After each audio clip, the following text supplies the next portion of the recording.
Los datos más impactantes de la Segunda Guerra Mundial.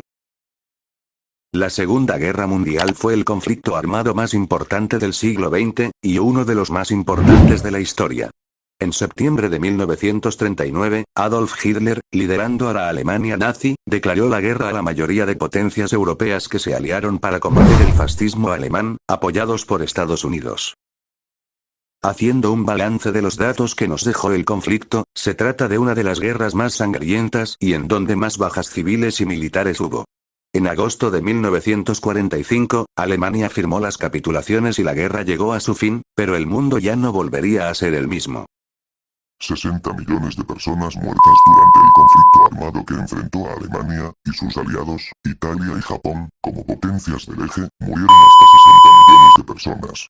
En ese momento supuso la muerte del 3% de la población mundial que había en 1939. Pero a este dato habría que sumar las muertes derivadas del conflicto, como fueron los años de hambre y enfermedades, tanto para los soldados como para la población civil. Sumando estas muertes derivadas, se estima que fueron más de 80 millones de personas las que perdieron la vida en la Segunda Guerra Mundial. Según las estadísticas, Rusia fue el país con más bajas, con casi 21 millones de muertos.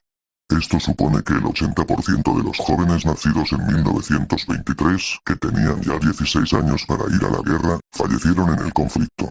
Judíos asesinados. Otro de los datos más impactantes de la contienda fue la purga de la comunidad judía que Alemania llevó a cabo durante estos años de guerra. Se estima que hubo unos 71 campos de concentración, con presencia en más de 20 países. Durante esta época más de 6 millones de judíos perdieron la vida, y estas serían las personas registradas. Así que la cifra exacta sería muy complicada de saber dados los registros de la época. Bomba atómica. Uno de los peores datos que nos dejó la Segunda Guerra Mundial fue la utilización de todo tipo de armas jamás vistas en anteriores conflictos armados. China fue bombardeada por Japón con armas biológicas. En ellas dejaron una cantidad enorme de pulgas contagiadas con la peste bubónica que supuso la muerte de más de un centenar de chinos. Pero fue Estados Unidos quien utilizó el armamento militar más mortífero visto hasta el momento. El ejército americano hizo estallar 2 bombas nucleares en agosto de 1945.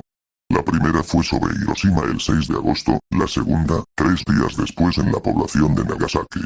Las 2 bombas mataron a unas 200.000 personas en segundos y dejaron más de 150.000 heridos.